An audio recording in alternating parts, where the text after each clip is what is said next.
Okay, let's talk through all these golf events that you have coming up. Gabby, I'm glad you asked. Got my calendar right here.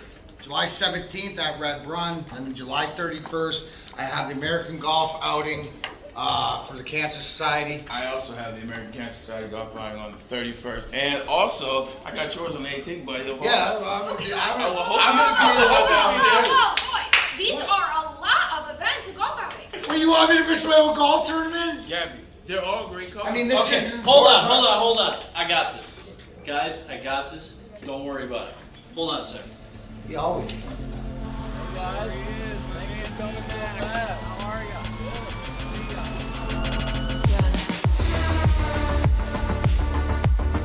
Remember the guys from Randy Wise, right?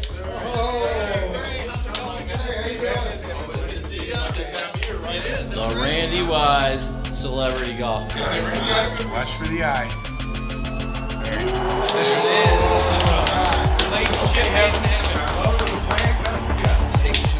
It's the Randy Wise Celebrity Golf Tour.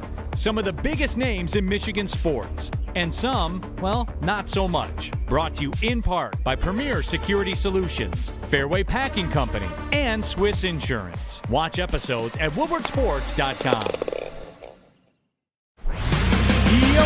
Welcome back, everyone, to another episode of Big D Energy. Big D! Right here. That always pops me. Right here on the Woodward Sports Network. My name is Neal. Ruhl. That guy over there, he's an animal, folks. D-Mac, Darren McCarty here in the house. Spencer Raxter, Sam Flannel, the core four, I guess you could say, are here. And in effect, there is a ton to get to. Some sad Tigers news that we will touch on as well. A lot going on with the Tigers. In a negative aspect, there is no question about that after their loss yesterday. Eventually, we'll get to the NBA Finals. The Stanley Cup Finals don't start until Saturday? Saturday, and they're stretched out. If you look at the games in between travel days, there's not just one day, there's 2 days. So, yeah, it's going to take a while to go 7 We're going to forget. games. It's going to be like 2 weeks. We are going to forget that it's going to happen, man. That's Saturday? Well, I know. I asked Flannel this, too. I said, when's the NBA start? He says Thursday. I go, tomorrow? And he goes, oh, yeah, that's right. Short week, right? We're already at hump day. Yeah, we are. That right is. now. So, but, yeah, so Saturday, Monday. This goes back to the conversation that you had about last Sunday about you felt the NHL missed a window Sunday night. So they're going to drag it out. Hopefully it doesn't have to compete with the NBA. So maybe that's what they're being cognizant of, because the NBA will win out. But I'm excited. I was talking to the boys in the back, BMG and Juicy Jeff, and the fact that this should be a great series. It should be a great series, and it goes back to, it shows you like a team like Florida, who was the President's Trophy winner last year. And then made a risky got move. in at 8, Yep. made a huge move.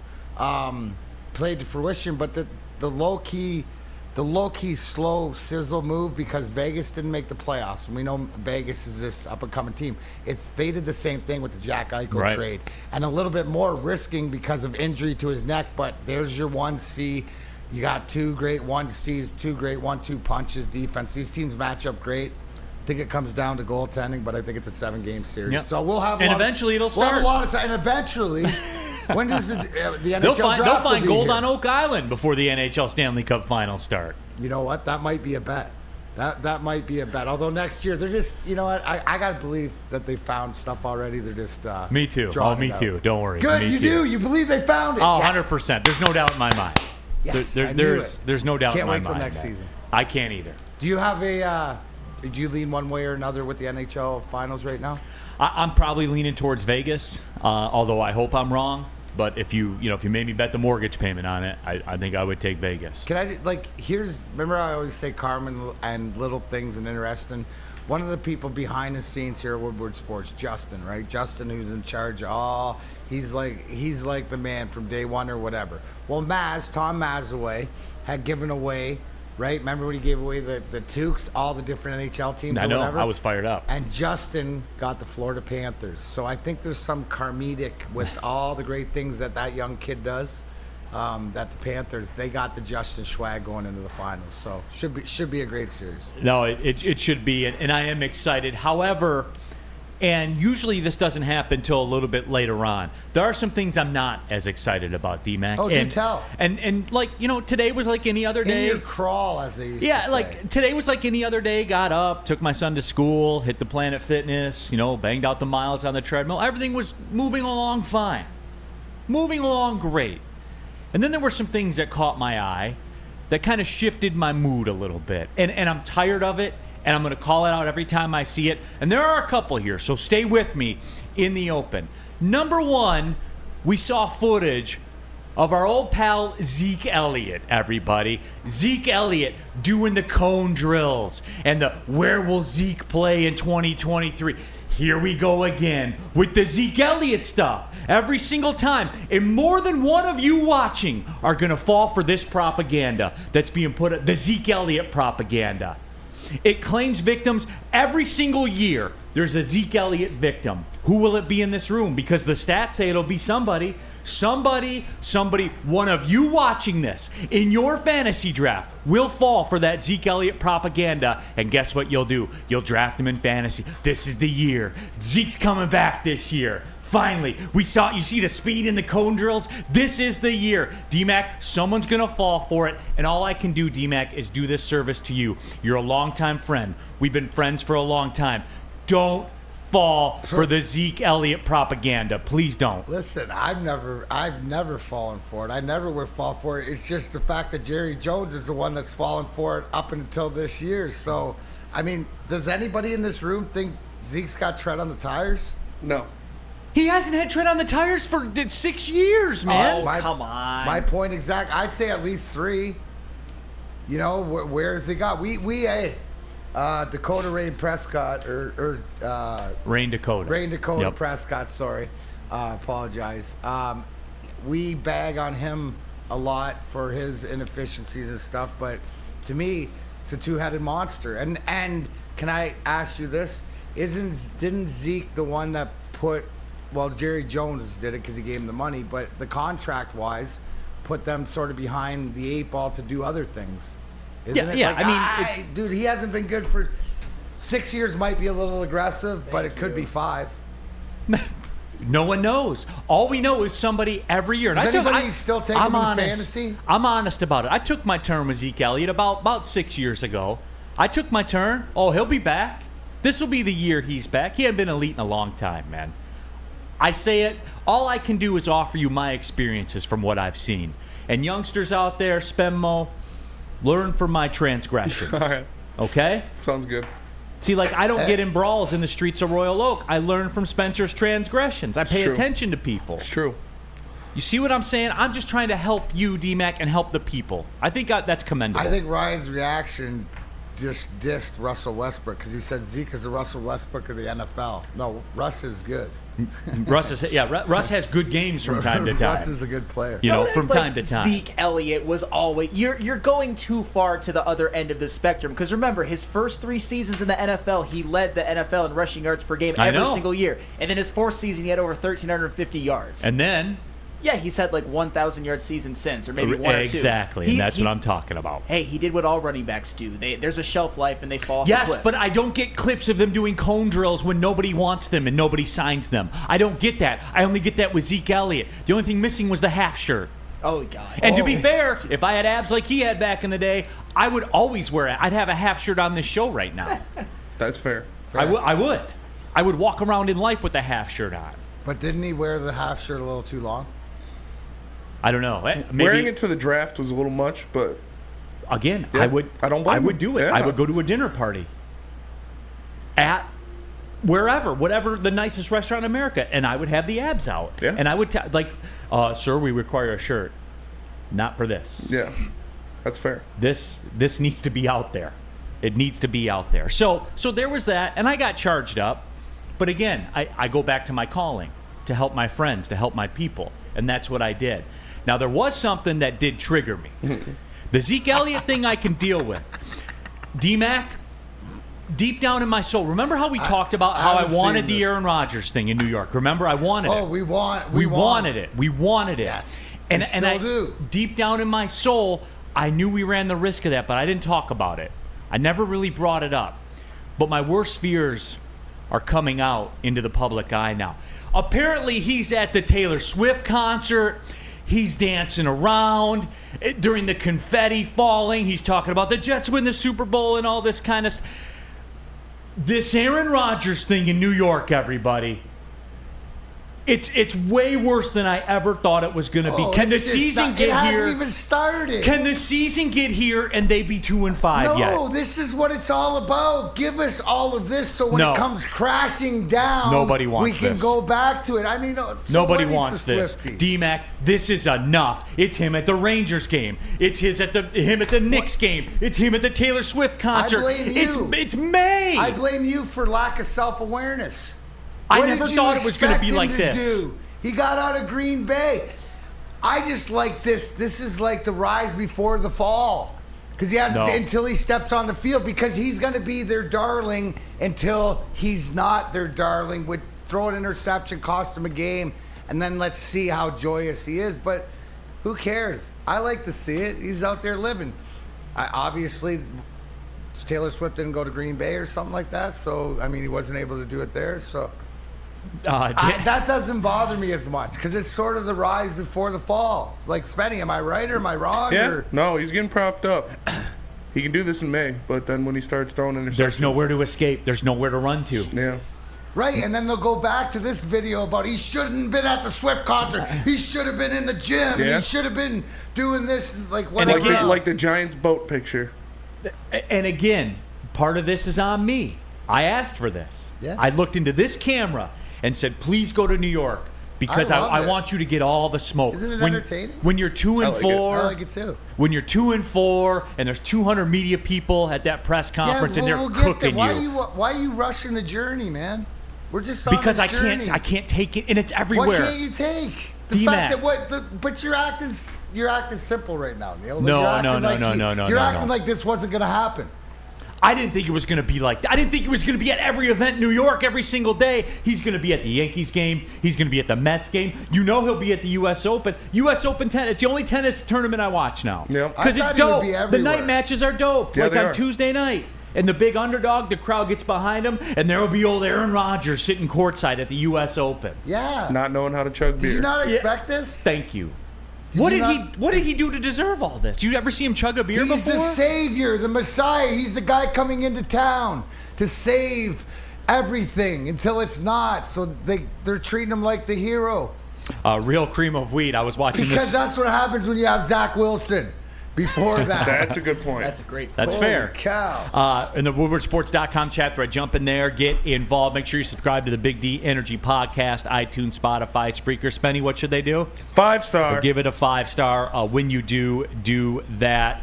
Real cream of wheat. I was watching this in real time in the WoodwardSports.com chat thread. Props to you. I smell an Aaron Rodgers Swiftie segment. You're damn right you did. Because I've had enough already. We're not even through May. It's going to be a long haul before they lose a game. Before we get into September, he's already got the tweaked calf. And Rodgers, don't do this to me. Don't be hiding behind an inch. Get out there. Get out there and take your beating, because you're a 40-year-old washed-up quarterback. And the truth will come out. And Sauce Gardner, you can take him to all the New York events you want. He's not even going to be able to save you. And I can't wait for it. And D-Mac, that'll make the payoff all that much sweeter. You know what this is right now? This is the Red Wings' first round exit to San Jose, to me, in my life, personally. The Aaron Rodgers New York tour, that's what it is. You got to go through that to get to this. Yeah, you got it. Yeah, you got to. You need the rise before the fall. I mean, here, let me ask Sam, are you surprised that it's the Aaron Rodgers media tour through everything that's not gonna end? Isn't this the way that it was perceived? The man is at a concert listening to music to an artist that he loves, and you, Neal, are just like, off with his head. Oh my God, how can he do this? He can do that, but he knows the cameras are on him. He knows it is, and he's out there doing that dance. It's so fake. It's so fake, dude. But you know what's going to be real? When they're 2-4, and the New York media is out there. That's going to be. Oh yeah, well, they going to win that division, Flannel? Absolutely, they are. I'm predicting them to win the division. The Jets are going to win that division. Absolutely. I will bet you any lunch at Roast Cap, lunch at Birmingham Roast. Stop in if you're ever in the area. Very good enough. lunch. But this idea that it's just that they're just gonna fall off a cliff.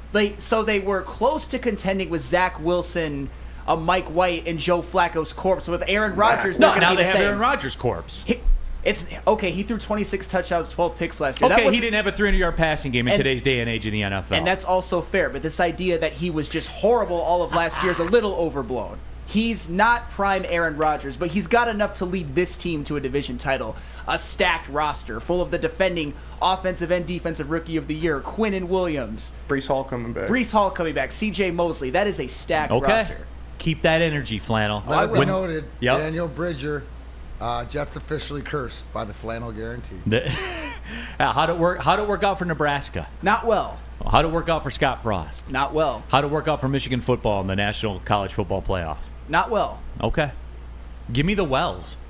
I mean, Michigan, they were undefeated up to that point. But who did? And it's going to happen again this year with that schedule.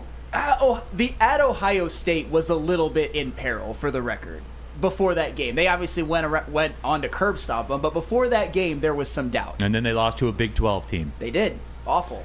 One of the worst days of my life.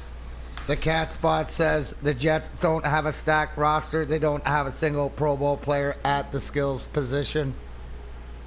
Garrett Wilson was Offensive Rookie of the Year. Breece Hall might have been Offensive Rookie of the Year if he would have been healthy. Come on now. Mm-hmm.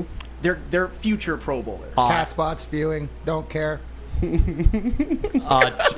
Chuck Brewer says, Neal, how does this rate with the Scott Frost or DeAndre Swift takes of last year? They're comparable, and you'll see it'll play out that way. And I'll be getting my lunch from Birmingham Roast, very fine local coffee establishment here in the Birmingham area. One funky Lions fan, Neal, is reacting exactly how Rodgers would want people to.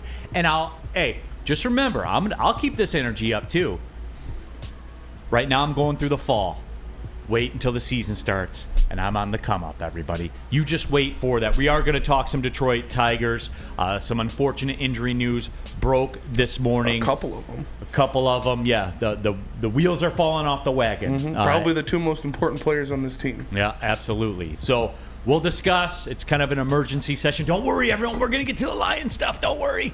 Everybody just stay with me for a second, too. And stay with me through this as I tell you about Cintron, the official energy drink of the Detroit Red Wings. Right now, Woodward Sports fans, you can get the limited edition Red Wings 6-pack sampler box delivered to your door, $15, free shipping. Boom. That's it. That's all. You can try them all. Go to drinkcintron.com/Woodward. And you know what? Why wait? Try the great tasting cranberry, classic and sugar-free. Go to drinkcintron.com/Woodward. $15, free shipping to your door. Go ahead, guys. If you're one of the few that haven't tried it yet, you're missing out.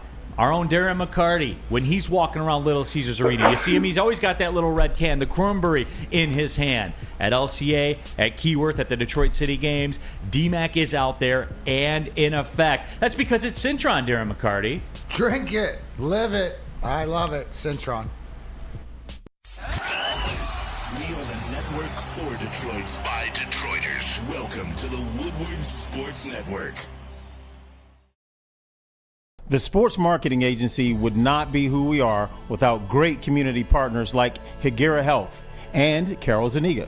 It's an awesome opportunity to partner with your organization. Higuera Health is a comprehensive behavioral health organization. We serve children through older adults with mental health, substance use, and developmental disabilities across Western Wayne counties, and really excited to now be in downriver communities as well. Give us a call at 734-458-4601. The only sports network in Detroit that starts with a W. Because we win. Woodward Sports. Detroit's winning sports network. Neal Ruhl here for the Randy Wise Automotive Team. How'd you like to see famous athletes like Jim Harbaugh, Darren McCarty, and Braylon Edwards play golf with Average Joes? Thanks to Randy Wise Automotive and Woodward Sports, you'll be able to do just that. It's the Randy Wise Celebrity Golf Tour. Make the wise choice and pay attention to Woodward Sports for more information coming soon about the Randy Wise Automotive Celebrity Golf Tour. We are off and running. Big D Energy, Woodward Sports Network, Neal Ruhl, Darren McCarty, Sam Flannel, Spencer Raxter, all of you in the WoodwardSports.com chat room as well. Get your thoughts out there. Bill Felsner says that Sam Flannel needs to stick with Michigan. It's the only team that he knows best. Well, even he doesn't know them because he guaranteed victory over TCU. Yeah, but at least I didn't put my hair on it. Shout out Jeff Iafrate. Don't do the whataboutism. Yeah, Jeff Iafrate's not here. No, Be I accountable to yourself. Yep. That's fair. That's fair. Absolutely. Very, very bad news from the Detroit Tigers this morning. Riley Green has been placed on the IR with a fractured fibula. Stress fracture, I guess, is the word that they're talking about. I hear it all over the board, right? Some of the people I've listened to, text threads with some of my Tiger Elite friends and things like that.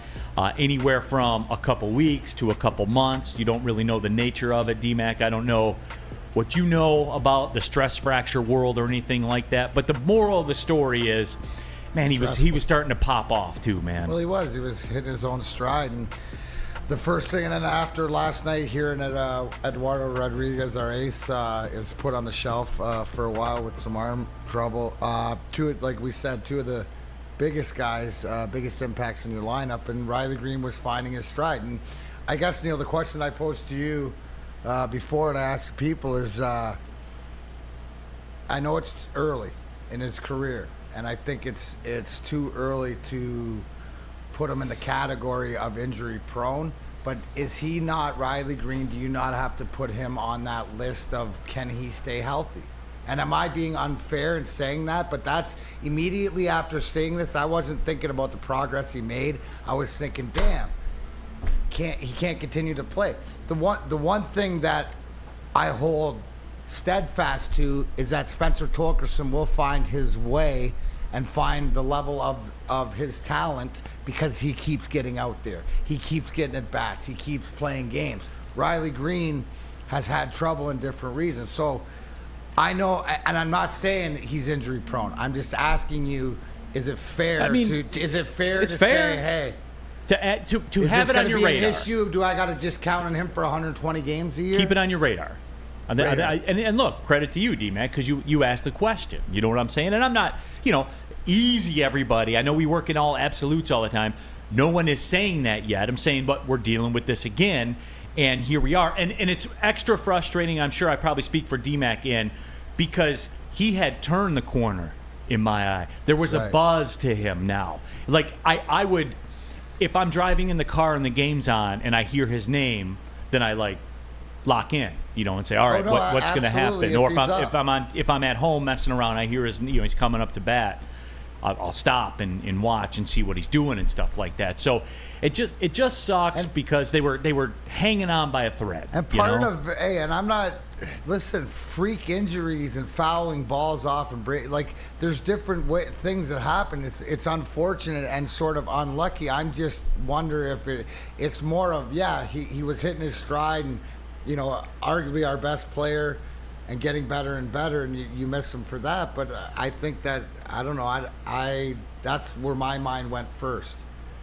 And I was a guy that had freak injuries and stuff like that, and I wasn't a guy that you could count on for playing the whole year. If you got 70 games out of me, but I didn't miss a playoff game. Yeah. Right? It's different mentality. It's the same, but it's different. It's the same, but it's not. It's different. That guy 62, next man up. Scott seems to have a pulse on this roster. Another hidden gem is coming up. I can feel it. And that guy 62, that sounds great to put in a text thread and all that kind of stuff. But, I mean, you're talking about a pool of AA guys. The Tigers just traded the White Sox for an outfielder that they had to bring up from Toledo. Come on. Here's the thing, though. And Brandon Catsbot 9000 says the AL Central is horrible this year. It will likely take someone going 500 to win the division, and that's true. That's the frustrating part of it. Coffee up your nose is not good. Thank you for that. You popped me on that. Yeah, but that's the frustrating part of it, D-Mac, is because it's not going to take anything to win this division. Is one of the worst in sports, and I'm not going to apologize. So that's a good thing, right? Right. That's a good thing. So you don't, even though we lost two of our top guys, you still stick in this because we're in the middle of it. How many games are we out? I still want to say 2, 2.5, 3 games back. So 2 games. So hopefully, what that guy said, with Scott Harris being here, hopefully it gives different opportunities. Now's the time for it, isn't it? Right where you're at, and the blessing is that you play in arguably the worst division in baseball. Yeah, and again, you don't have to do a whole heck of a lot in this division to kind of hang in. I'm not calling for it. I mean, you can't look. Riley Green was the one guy who was a legitimate threat with a bat in his hand, and I kept seeing this. And you guys know we got in this argument I think about a week ago, like the whole Miguel Cabrera thing. A week ago. Yeah, like the whole Miguel Cabrera thing. Who last night, by the way, 3 for 3, 2 RBIs, run scored, a walk, passed Ken Griffey Jr. in the total bases, right? He's closing in on 200 batting average. I think he's at 196 or something like that. And if you want to bring up, stats and things like that too, because I see this in the WoodwardSports.com chat thread. Real Cream of Wheat says, I'm even warming up to Javi Baez right now. Well, what's funny about that is with Miguel Cabrera going 3 for 3 yesterday, Miguel Cabrera's on-base percentage is higher than Javi Baez's right now. Can you take it higher? Yeah, it's pretty sobering, isn't it? Place where blind men see. You know what's amazing about that, man? All I kept hearing about was how hot El Mago is. That's all you heard about. He was hotter than Scott Staff with Creed back in the day. Absolutely. Love me some Creed. I think, and I think that the Cats brought up a great point in the fact that the different divisions coming in here, like Texas hitting the ball around on us, shows you, and it got me to bring up a question, Neal. Is it the inefficiency, and I answer my own question because the AL Central is like minus 200 in runs, right? They just can't hit or score runs. You look at last night, would you put 7 on the board, 6-7 on the board, and you still can't. You got teams coming in, Texas, other divisions, they're the real deal. So it really shows you where you're at in the whole scheme of things. But again, you can still win your division. Might as well go out and play it. These injuries should not affect the fact of the division still stinks, and it's opportunity for different guys to step up. Yeah, and what's funny too is the whole schedule realignment. Because remember how it's too bad for the Tigers that this was the year that they realigned the schedules, and you didn't have a heavy concentration of games in your own division. And that's been the overriding reason behind all this. Absolutely. Now, right? You got to go out into the wild and actually play all these teams, like the Rangers and the AL East and all that kind of stuff. And they're taking some beatings. There's no doubt. Rangers about are good, man. They're good. Yeah, it's weird because they were like a mid-franchise forever, and then their ownership woke up one day and said, "You know what? We're going to be good today." Mm-hmm. And what'd they do? Well, they were good when they had Josh Hamilton and Ian Kinsler. Right, and then they got bad. Yeah. And then their ownership woke up 2 years ago and said, you know what? I'm going to go sign Marcus Semien. And we're going to go spend $500 million in the offseason. Josh Hamilton's one of my favorite baseball players ever. Agreed. Dude used to rip lines, slam some beers, then wake up and go hit 4 home runs the next day. Dude was a monster. Just a straight monster. He was fun. He was an entertaining player. Sober, I remember that. Was a monster. Yeah. Well, yeah. When he got sober, he was still hitting homers. He was. Yeah, it was unfortunate. He just did too much damage to the body, man. Yeah. That's. He had a really good run. That home run derby he was in. Where he it was electric. Moonshots. Yeah, it was electric. Man, the segment's over already. There are some other things that I want to discuss about this Tigers team though, because it is something where this division, man, is just the grimmest I've ever seen. Let me tell you what's not grim, though. Cousins Maine Lobster is not grim. No, sir. Definitely not grim. Cousins Maine Lobster makes every day better. Because Cousins Maine Lobster is where it's at. And Woodward Sports loves lobster. And what better way to get your fix than Cousins Maine Lobster? With 2 trucks rolling around the city of Detroit, you can find the best lobster rolls, lobster tacos, and lobster grilled cheese to power through the day. Go to cousinsmainelobster.com for their schedule or scan that QR code right there and figure out where they are rolling around the city. Make sure you check out Cousins Maine Lobster. Love Woodward Sports? Love wearing clothes? Then you should be wearing Woodward Sports clothes. Check out our full line of merch at woodwardsports.com. Just click on shop. We have all your favorite designs, like Dan Campbell kneecaps, Woodward golf, and of course, our own logoed out merchandise. Men, women, women, infants, kids all love Woodward Sports. Impress your friends. Impress your boss. Impress your dog. Buy Woodward Sports merch today.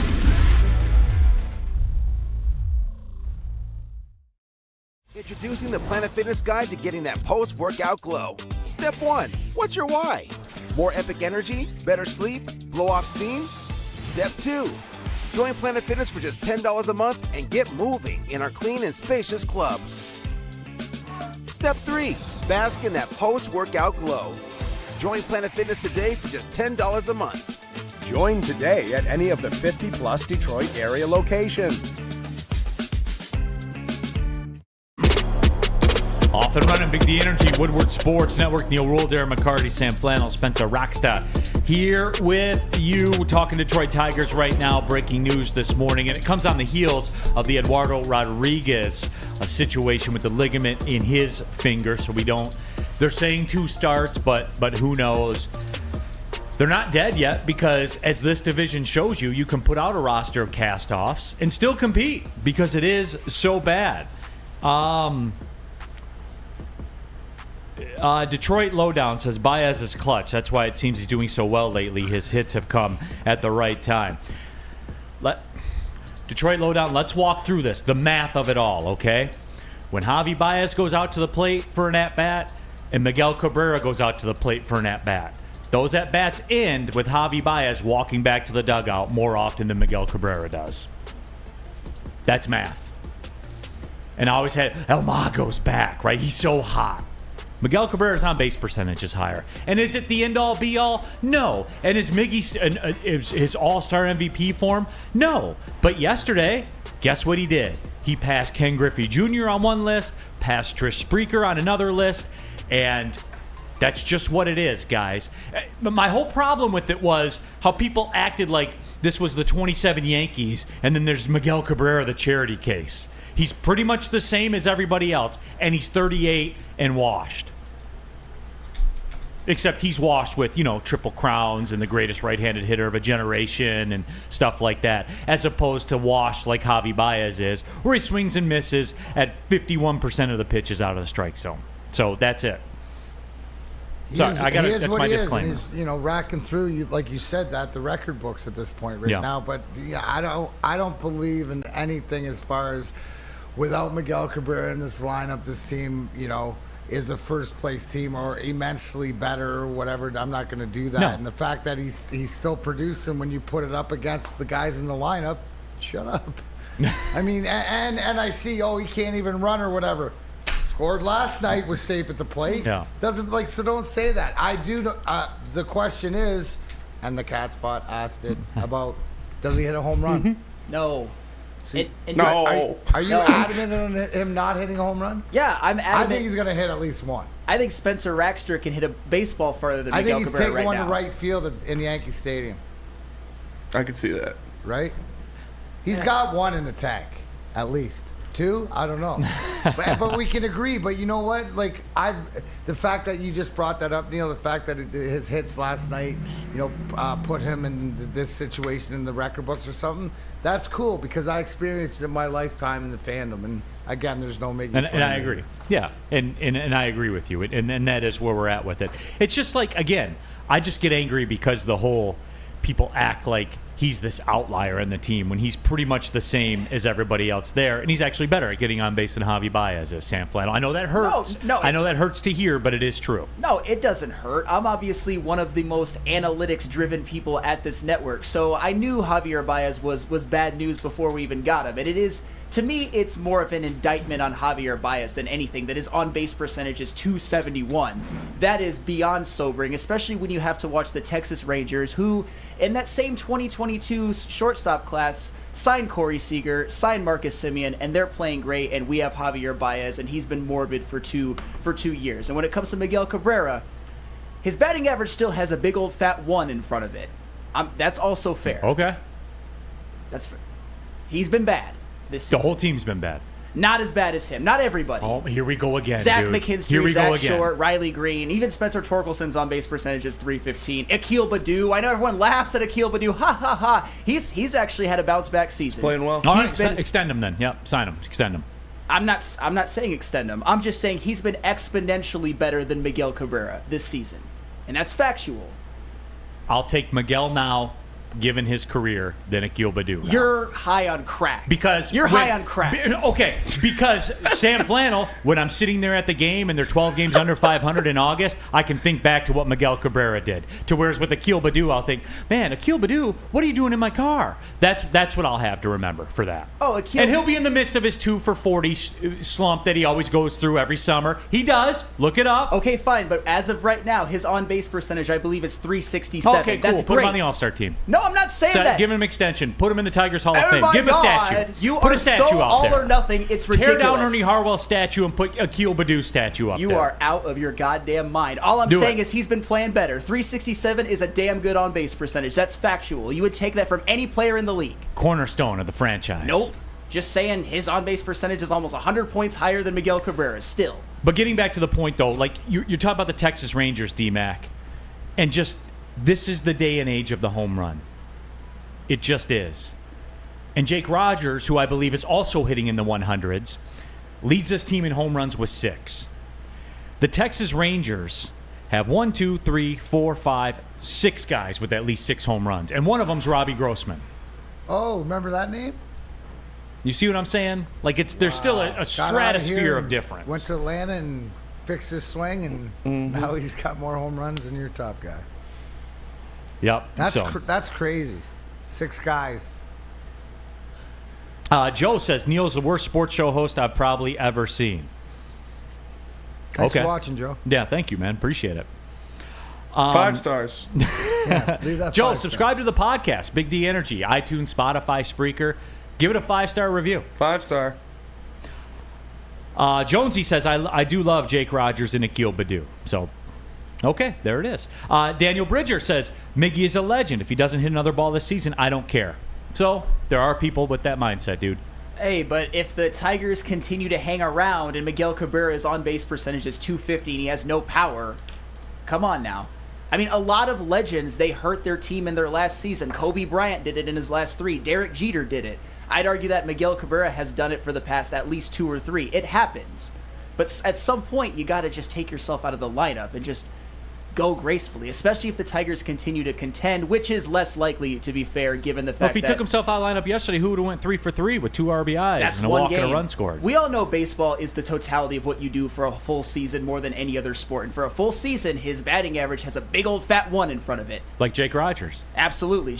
I mean, isn't it sad that Jake Rogers and Nick Maton are 2 of the top home run hitters on the team and their batting averages start with a 1? Isn't that just like the most Tigers and I thing wanted possible? to get to this. It is unfortunate, though. Circling the wagons back. Eduardo Rodriguez, Riley Green. D-Mac, how come we can't have nice things? Like the Wings got to the Ottawa series and reality got driven upon us like a hammer. You know, because it's about the journey, not the destination, and it's not time. And whether we believe that, you know, we're ahead of schedule, we got things cooking. You know, the sporting gods have a different say in it. So, you know, like how about Eduardo Rodriguez? You know, and he hasn't pitched the way he had at the beginning of the year, this last few outings or so. So whether this was a telltale sign of maybe wearing down or something like this, but is this going to affect the team, you know, that much, or do you expect somebody to be able to step up and in his absence? Who? You know what I'm saying? I guess that's what I was looking for. I mean, I don't have a name. Yeah. I mean, what do you expect? You expect like... I'll tell you one thing that's interesting to me. So, like the bullpen, right? Yeah. The bullpen's been a bright spot for this team. And it's been pretty much a bright spot for a couple years. Few years. If you want like a sunshine thing, D-Mac, maybe this forces the Tigers' hand to go the Tampa Bay Rays route and do a bullpen game. Like have an opener, because Matt Boyd is so good for 4 innings. Right. It's after that 4th inning where things kind of come apart. Maybe that's what you can do. Piece it together for a game. The Rays do that. They win all the time. So, you know, maybe it's that. It's just the problem is with the Eduardo Rodriguez thing is, look, if the season kept up the way that it was keeping up for him, he becomes a valuable trade chip. if you're in the division, maybe you keep them and try to, make a go for it because you're in the worst division in sports. So that's the other side. The Riley Green thing, okay, it happens. Like long term, whatever. We'll press on. But the Eduardo Rodriguez thing, D-Mac, really bothers me more because it hurts your leverage. It hurts his trade leverage because he's going to opt out at the end of this deal. Well, that was the whole point, right? Didn't we say that when he was hot and cooking? And I think Rake brought it to everybody's attention on Twitter, is that we brought this up a month and a half ago, 6 weeks ago. Is this the time to move him along? So I think that's the disappointing part, is that you had the one guy had value in the rest of the league, and now what? You got to wait to see how he comes back, and we still don't know, how long he's gone and exactly what is injured. I'll tell you what, my biggest measuring stick for Scott Harris so far will be if he trades Alex Lang this year, he better get a bounty, because that dude is filthy. He is filthy. And because here's the deal for those that don't know too, real quick before we get to the break. Eduardo Rodriguez essentially has a player opt out after this year. He has 3 years at about $16.5 million per year left, which was trending towards a lot more money than that. Was it enough of a body of work to get a better deal than that? I don't know. Maybe. He's 31. He'll be 31, so possibly. Chances are he's going to opt out of that deal, I would imagine. Yeah. Now, the Tigers would have the ability to re-sign him, perhaps. We'll see how that shakes out. But, yeah, the Lang thing, see, the thing with the Lang thing, Spenny, is the team control that they have on him. I want to make sure that I get it right because I think it's a couple of years. He is 27, though. So he's one of these later developing guys. Closers can last forever, though. Yeah, they can. He's got 2 years of team control left. So 2.5, essentially, to the second right now. So I don't know that. Is he going to get like a big enough return? Because what if you circle the wagons quick and you're back, and you're in this division, D-Mac, too. So I don't know that even me, who's like a big trade guy, I don't know that the timing's right yet for that. Here's the beauty, though, that I'm sitting here going like, oh, thank God it's Scott Harris. Mm-hmm. Not Al Avila, because you'd be like, oh, my God. No, like, in all honesty, let's just call facts and going, I'm right. And I like what LGRW Sparty said, is that let's not forget Tarek Skubal is making his way back, Matt Manning. So maybe the timing where these guys can get back and step up. I'm a big Skubal fan. Right. Skubal stuff. I actually got to meet him this summer golf tournament. Huge. He's huge. Really? He's huge, bro. Exactly. Coming from that left side, you can see how he gets on top of guys so well. But nice guy. So maybe those two guys, because those are the guys that came up in the system and stuff like that too. So Scuba's got nice stuff, man. He's got really nice stuff. He's got nasty stuff. Mm-hmm. Lions Planet, real quick. WoodwardSports.com chat thread. Scope has got to go. Lions, I'm with you. I'm with you. Just DFA. Bring me Colt Keith. Bring me anybody. Just Henry Malloy, somebody. Whoever. I don't care. I wouldn't be surprised if Malloy doesn't get called up for Green, like to play some in Greenstead. Well, that's the beauty now, right? With everything and in the organization, the minors, and with Toledo and stuff, hopefully it's an opportunity for some of these guys to step up. That's all they need. I mean, I mentioned it earlier, and I know you made it, Barry Bonds, but McKinstry, his on-base percentage, his last 76 at-bats was like 500. So, I mean, I know Barry Bonds, like, for that minimal amount of time, but guys getting opportunities and doing something. Real quick, Jonesy 5182 Scope is quickly passing Inge, Rayburn, Avila, and Higginson as my least favorite Tigers in history. Al Avila made an all-star team at least. He did. He had a beautiful swing. He did. Yeah. Most lefty swings are pretty nice looking. Yeah. They are. Big boy. That's right. Strawberry Fest. That's nice looking too. Classic breakfast items, the strawberry hotcakes or the mouth-watering red velvet waffle. Not a breakfast person. It's cool. I'm not a big breakfast guy, but I am a big strawberry bacon chicken wrap guy. I will roll with that and have in the past. Or, salads more your angle, the refreshing summer splash salad. Here's where D-Mac steps in, everybody. Don't forget to grab dessert, including the Berry Delicious, the classic, the OG, the one that created Strawberry Fest, the strawberry pie. D-Mac will have that. Whipped cream, right? Yeah, of course. Have to. Then he'll chase that with deep fried vanilla Oreos. Main course, entree. And then the strawberry fudge, hot cake as well. Dessert. Got to have them all because he's got to do the whole tour. It's Strawberry Fest. Get to your local big boy today. Can't get enough Woodward Sports content? Head over to woodwardsports.com right now for up-to-date sports articles and great entertainment news. We have the best writers, bloggers, and coverage all at your fingertips. Head to woodwardsports.com right now to experience all Woodward Sports has to offer. Walk into any Lady Jane's Haircuts for Men for an award-winning haircut experience and automatically enter for your chance to win not one, but 2 vehicles of your choice, courtesy of Les Stanford Buick GMC of Ferndale. That's right, 2 cars, one for you, one for your wife, your girlfriend, or your best bud. Lady Jane's Haircuts for Men, open 7 days a week. Walk in anytime, sign in, sit down, watch your favorite team play, and before you know it, your hair will be game ready. Let one of our talented, award-winning stylists make you look handsome and clean. Lady Jane's Haircuts for Men. It's wicked awesome. Back at it, Big D Energy, Woodward Sports Network, Neal, Ruhl, Darren, McCarty, Sam Flannel, Spencer Raxter, all of you, woodwardsports.com chat thread, Jonesy5182. Avila looked like Parkman from Major League 2. Plus, remember who his dad is and what that douche did? I did, but I separate people, Jonesy. Like, don't give him the sins of his father. Yeah, 100%. I can't put that on him. He didn't pull the trigger on those trades. That was a good movie.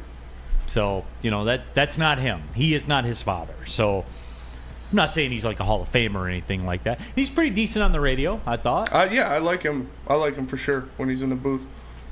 Yeah, so I don't have a huge problem with him. He's no Andy Dirks, though. No, Andy Dirks is good. I like Maven, too. Maven's good in the booth. Maven's all right. I love Dirks. Yeah, Dirks is good, man. Breaks it down pretty good. He does, and like talks like baseball, like the guy. He's talking like the guys. I love it as a baseball. That's what it is. It gets in the baseball flow, and Double D feeds them real well. You know what I mean? To get the baseball. But I'm a baseball geek, so I get geeky with that stuff. WoodwardSports.com chat thread, because as it always does, the chat, and this is Sam Flannel's favorite part, the WoodwardSports.com chat goes down the road of Tiger utility players and who was the best between, Brandon Inge and so in honor of that, Spencer put the GOAT utility guy, Donnie Kelly. Who's a better player, Don Kelly or Barry Bonds? Don Kelly, easily. It's 50-50 here early in the year. Don Kelly's the best baseball player of all time. That's fair. Barry Bonds holding on to a slim 52-48 lead over Donnie Kelly, baby. Barry Bonds did not play all 9 positions. He did not in one season. Ryan Don Maywood Kelly is the did it in GOAT. one game. That's right. Yeah. Donnie Kelly, man. Another utility guy. Mm-hmm. What about Tommy Brookins back in the day, baby? That is true. Yeah. That is true. Oh, I did see, real quick, Oakland baseball legend Mike Brasso, Golden Grizzlies. He pitched in the game for the Brewers the other night. Hell when yeah. It was like 17-3 or whatever it was. So props to my guy Mike Brasso out there. Lions. A lot's been made of this defensive line. Lions fans. A lot's been made of this defensive line. Some of us talked about the fact on draft night, D-Mac, that we wanted to see some tools added to that. Namely, one particular player from the University of Georgia that he would have filled a need. Ultimately, the Lions did not go in that direction. But word on the street is the Lions defensive line, Spenny, you put this on here, going to play with some violence this year. Yeah, we got sound from Lions defensive line assistant coach Cameron Davis talking about this. I want to hear this because this could be what I'm looking for. Oh, yeah. Violence. I want to have the most violent unit up front in all of the NFL.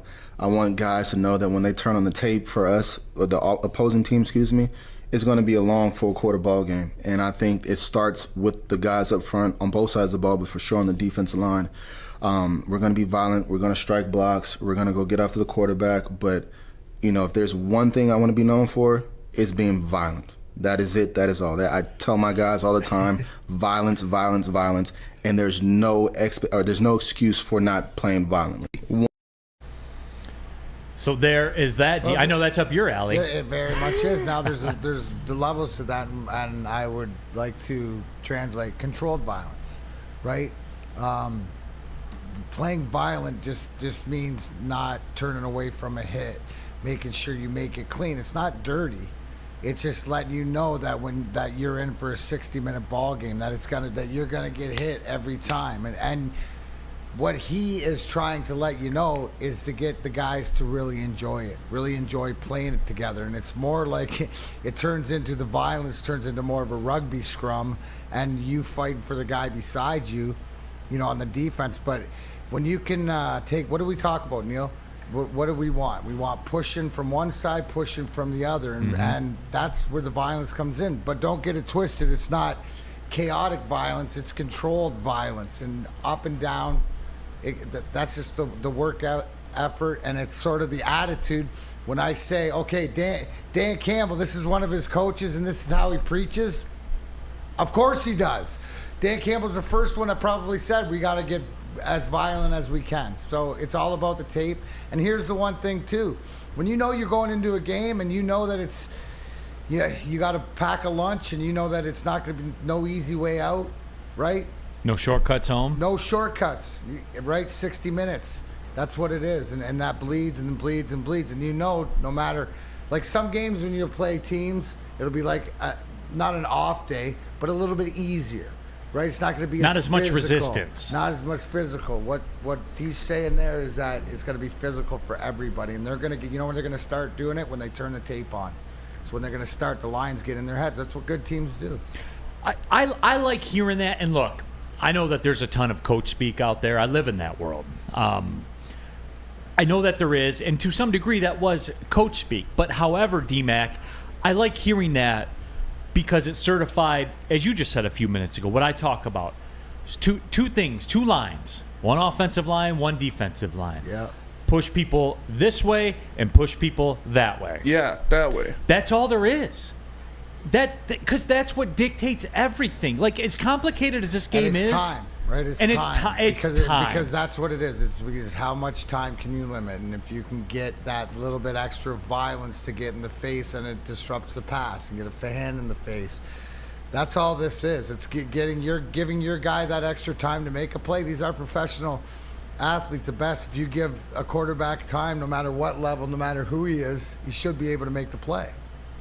And that's where it is too, because I'm looking for that on both sides, both lines. That's what I dig about Penei Sewell. I guess those comments kind of brought to light my thing. Let's get a little bit deeper, right? What's the best part about this? Who is this defense practicing against the whole year? So you don't think that it's violence? Like, that's how iron sharpens iron. And the fact that defense is going to want to be violent against this offense, what do you think this offense is going to do? They're going to bring out the best in them. It reminds me of what it used to be like in practice, right? Being a Red Wing, you have to go check the Russian 5. Here, go kill penalties again. Never touch the puck. That's why I always say that. So we were so violent in the games, because that's when we got to touch the puck. You actually got to touch the puck. But when you're playing against the Hall of Fame players and better skill guys, and guys that are yelling, screaming, be the best, by the time they take it up, it's that hatred, it's that competition to push each other to be better. That's the greatest thing, is when you have an offensive line that's projected, safe to say top 5 in this league, yes. And this defensive line that has something to prove and get better. If the Lions' offensive line is top 5, where does that put this defensive line that you've added stats, years on Hutchinson and Houston, all these guys and other players? We said it yesterday. You look at the roster, on paper, it's a lot better. Get in there smashing each other's faces in to the degree that they want to be. It's competition. And it doesn't matter if they're hitting in practice or anything it's competition of bringing the best out in your teammate. No, and again, going back to it, that's what I like about the offensive line in a weird way. I know we're talking about the defensive line, but Penei Sewell plays with violence. You see it. And he's not here for the games, and he's not here for any of that. And he doesn't care who it is. I would say every time I think the same thing about Frank Ragnow. Yeah. Right? Frank Ragnow, it's that, and it's not the edge violence or whatever, but in the middle of that, in that line, being that centerman, and it's proven that he is the alpha. And it starts with them. And like the three-legged, and it's like I said before, it's Decker, it's Sewell, and it's Ragnow, and then everybody else helps out. and is part of the solution. But you watch what we're going to hear, and this is what I'd ask Broner or ask Gabby or whoever's, or when we go down there to cover training camp, you will see that competition. You're going to see it out of the cornerbacks and the wide receivers. You're going to see this is what, and the better that they push each other, they're going to make each other better when it comes to whatever game is Thursday, Saturday, or Sunday. WoodwardSports.com chat thread out there. And a big shout out to Adam Wentworth for joining the Woodward crew. We appreciate that. But Answer 14 says, this is a stark difference between this and every other Lions team for the last 40 years. The Lions trenches are not friendly for opponents. They are meat grinders. And Answer, I would agree with you with the exception of that 2014 team that, had Sue, had Fairley, Ziggy Ansah when he played in game. You know what I'm saying? Like that Sue is to Cliff me. Averill, I think, was on that team too. Yeah, and you went across like the whole defense and how they were lined up and everything. Like they had Darius Slay on that team. Like that was statistically one of the greatest rush defenses to ever play in the National Football League. That 24, look it up. They're one of the best rush defenses ever to play in the NFL. And what was Sue famous for playing with? Grit, violence. Nastiness. You see what I'm saying? But so let's separate it, because a lot of the time that was crossing the line, right? That's not the case. That's not the violence that they're talking about. It's playing up to the line, but not crossing over the line. Yeah, I would say Ndamukong Suh played with violence, but he played with chaotic violence, and it was more selfish. This will be team violence, sticking up for each other, but not putting your team behind the 8 ball by either getting suspended or by personal fouls and stuff like this. There's a time and a place, but you'll see it more as is it an individual doing it and being selfish, or is it a team sticking up for each other? That's what I think it is. I think Sue had 8.5 or 9 sacks that year. He's a monster. Hall of Famer. He was all pro that year too. First team all pro, man. Just an absolute beast. I know. I can't wait for it, man. The point of attack. We'll have some more discussion about the Lions' point of attack, and Sam Flannel will tell you how to attack your insurance needs. Well, you would do that, of course, with Swiss Insurance. Like our draft picks, did the GM do his job? Be a boss and take control of your insurance options. Draft a company that will give you the most cost-effective plan and protect you like the best O-line in the league. Email Swiss Insurance today, mark@swissins.com, or go to swissins.com. Love Woodward Sports? Love wearing clothes? Then you should be wearing Woodward Sports clothes. Check out our full line of merch at woodwardsports.com. Just click on shop. We have all your favorite designs, like Dan Campbell kneecaps, Woodward golf, and of course, our own logoed out merchandise. Men, women, infants, kids all love Woodward Sports. Impress your friends. Impress your boss. Impress your dog. Buy Woodward Sports merch today. By now you know me, Christina Gennari, as the obvious choice in real estate. And you know my website, soldchristina.com, as your #1 resource for buying or selling your home. Myself, along with my amazing staff, pride ourselves on making your home buying and selling experience a relaxing and easy one. Come see why we are the obvious choice. Christina Gennari at soldchristina.com, the obvious choice in real estate. Woodward Avenue, the first paved road in America. Woodward Sports, the first sports network born in Detroit and made for Detroit. Back at it, pulling up on the second hour of the show. Big D Energy, Woodward Sports Network. Neal Ruhl, Darren McCarty, Sam Flannel, Spencer Rackstad here with you. Subscribe to the Big D Energy podcast. iTunes, Spotify, Spreaker, wherever you get your podcast. Spencer, then what? 5-star. 5-star review. That you guys are doing a great job for that, by the way. We appreciate it. DMAC appreciates it. Yeah. Don't do it for me. You all don't like me, but you like DMAC, so do it for him. It's a balance. Yin and yang. It is a balance. Heel Neal, babyface female. Maybe they're not going to afford calamine lotion. Maybe, yeah. Let's get Spencer some I calamine have lotion. like 30 mosquito bites on one leg. Oh, no. That's because you was cruising down the street with the window open and a new whip. They tore me up. Tore you up. Would that be in the tree? But you were saving lives, bro. In the trees, on saving the river. lives. It's terrible. They put you down bad. Yeah. Huh? Yeah, it's pretty bad. I have 4 within like a 1-inch grouping on my How many ankle. drunk mosquitoes were just like dead?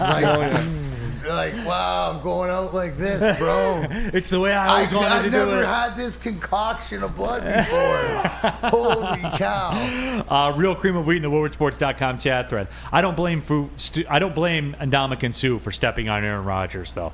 I agree. You can't. Shouldn't even have been penalized. Should have gotten a bonus. Yeah, should have gotten a bonus. I need a guy in the head. I mean, don't look at me. Eric Lee says, Neal is my favorite person on this network. I appreciate that, Eric. Thank you. My favorite people here are the accounting people. Those are my favorite people. With all due respect. I am the bag man. Yeah. I am the walrus. Yeah. Like D-Mac and Spenny and Sam Flannel, they're all very, very fine local friends of mine. Yep. I want nothing but the best for them, but they aren't my best friends here. No. The accounting people are. That's fair. Those are my best friends here. In fact, as we speak right now, they are all adjourned in there because they're probably cutting your check. It takes 5 It of them takes to cut 5 your people. check.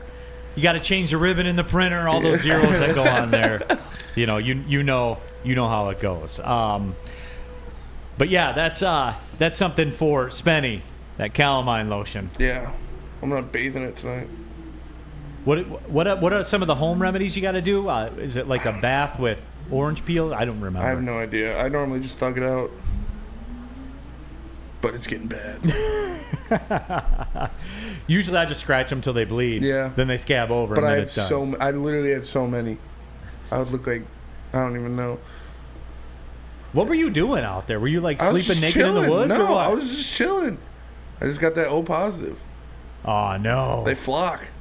They do. Yeah. They know one of them hits it like, hey, he's got the good shit. And the rest of them Yeah, you start bunch of coming in. alcoholic mosquitoes. Yeah. You needed that blood. It's true. They hit him with that Booze blood. Hey, that's like Neal at the bourbon. good shit. Yeah. Top shelf. They're like Yeah. Spenny. They're like top shelf. Spenmo rocks. Hey, back on subject. I had a question, right? Because we were talking about the defense, the violence of the defensive line. It came to my attention, and Spenny brought it up, that Alim McNeil, right? Now, to me, right, I love the intangible things that are happening with guys that are coming back, right? Start with Alim McNeil. Said he dropped 13% body fat. What was he at to begin with? You know, but to say that, so what is he down around 10 to 12, which for a defensive lineman is unbelievable. When we played, I think the lowest I was ever down to was 6, and I felt awful. I usually be around 9, you know, between 8 and 12, stuff like that. Not only him, right? You got Josh Pascal, and I saw in the chat that a lot of other people have big expectations. For me, it's about staying healthy, right? And then I don't care what you say, super sub Johnny Kaminsky with 2 hands down, right? No, give these guys an opportunity. I had the opportunity to do the media day for the Detroit Grand Prix, and if anybody's going downtown for the Grand Prix, it's unbelievable city on city. Why I bring that up? Because I had a conversation with Jack Fox, the punter, and Michael Bagley, the kicker, who were down there supporting the folding event. Shout out to Chris and everybody that was down there. But the excitement that they have, and I asked them, I said, you know, it looks like the excitement coming out of there and stuff like this, and they said yes. It is. It's real. And it's like Bagley went back and he said, you know what? It goes back to us being 1-6, and Dan standing in practice going, keep to the plan. It's coming. It's going to crack. It's going to come. And they believe in that. And now we're seeing everybody that they add believing in. So what you see down there is that these guys are all in, all of them. And they said they love what we're doing here at Woodward Sports and big fans and stuff like that. And I couldn't be happier. What a great bunch of guys supporting the city and stuff like this. But they're just as excited, right? And I asked them too. The kickers, by the way, don't care when they play. They like the night games. So they don't care if it's Thursday or Friday, whatever like this. They prefer this. Jack Fox said he prefers the bright lights. There so you whenever they play, he don't matter. But he also said it's easier for us. I'm ready to go whenever. So, hell yeah. Yeah, so I thought I'd add that. It's just that excitement. That excitement's real. We talk about all the guys that we've added. How about the guys that have been here that are making adjustments? Losing 13. You talk about that, Neal, Yeah, because I can. you can talk about that. What is that like, and maybe what is that the expectations? Because the number one thing to me, commitment to being better for yourself, for your job, and for your teammates. Well, for me, and it's obviously it's different for Alim McNeil because Right. like he's doing this in a much And he's faster getting time paid frame. for the and he's getting bag paid, or yeah, whatever. and all that kind of stuff. So obviously it's a little different. For me, it was just tired of taking the easy way out and just giving in all the time. Like, oh, I want to eat this, so I just went and ate it. You know what I'm saying? I got tired of that after a while. And so once I wrapped my head around the fact, and for those of you that don't know, I used to be 338 pounds. And by 338.8, because I remember the day I stepped on the scale and it said that. And I was like, all right, bro, like we got to get this handled to some degree. I guess the core of the story is the same because Alim McNeil, they're talking about, yes, he's lost 13% body fat. He was listed last year at 325. He says he still intends to play at 325 this year, but it's going to be a different 325. Hell yeah. You know, I got one word for that. Violence. Yeah, no doubt. But that's hard. That's harder. That's even more commitment. You're turning that fat into muscle. That's harder than to just lose it. You know what I'm saying? Like the working out and stuff like that. Like I'm into it and I do it. But for me, this is why it's different than like Alim McNeil's thing. I didn't have to do the working out to continue to lose weight because actually during that time I herniated a disc and I didn't work out for 8 weeks, and I still continued to lose weight because the eating stayed the same. Right. You know what I'm saying? And for those that don't know, like you want to know the secret? I know people are excited because I have this conversation a lot. I get this on social media. People are like, wow, how'd you do it? And they're like, I eat under 30 grams of sugar every single day of my life. And then they're always like, oh. Hell no. Yeah. I don't. Yeah. He drinks my booze and I eat his sugar. Yeah, That's why we're a there tag it team. is. LGRW Sparty. It's not Alim McNeil. It's Alim McNeil. Alim McNeil, exactly. But the core of it's the same, right? Like you have a change in philosophy in the way you're going to go about doing your daily life. Commitment. You have to change your daily life, and it takes about 3 weeks. It's uncomfortable for about 3 weeks, and then it's just the way you go about business. Like that's how I am. That you and we talk about that you know, my sugar was your alcohol. Yeah, it still is. And you fight that and you fight that and you fight that and you try and fail and you try and fail and then you succeed and then it clicks in your brain. You and I have had this discussion before where it's the same. The core of it's the same. Once you accept that you have to do this and you have to change, that's when you move forward. The self-awareness of and it's the same mentality that we share. Your view on sugar is the same as mine on alcohol and olives. Just can't go back. I can't go back to that. Never. Yeah. I know the ending, right? You know the ending, and I'm just not. That door is so shut, closed, or whatever, for whatever reason. And a lot of things too, when you get into that flow, and you determine it where you and I are now, it shows other guys. Right, It shows other guys. You see Alim McNeil doing this. It's that defensive room, that commitment. Oh my God, look at what he's done. Can I do more? What can I do more? And that's when you're doing it for your teammate and for not. Like for you and I, like you mentioned online or when you're talking to people about weight loss or whatever, it's not about you anymore, right? It's not about you. It's about helping them find their superpower, or find the ability to, and the schematics of how it's done. So I'd not only look at this for great Alim McNeil, but I look at this in the room and his boys and the guys that are watching him go through this process and commit to that. What are they committing to? And it's just a little bit more, which brings that culture even tighter together. Right. Hoof-Hearted says, I also fight eating sugar all the time. It's so hard, but I'm 2 weeks as of tomorrow since eating any sweets. Well, Hoof, here's the thing, because this kind of piggybacks in, because Rich Diana asked, Neal, how'd you change your eating habits? I just stopped. I just stopped eating sugar. But I became a student of sugar. Right. Like that included like apples and oranges and watermelon and things like that loaded with sugar. Like if you're going to do the fruit angle, you got to go the berries route. They have a lower content of sugar. I know how much sugar is in everything.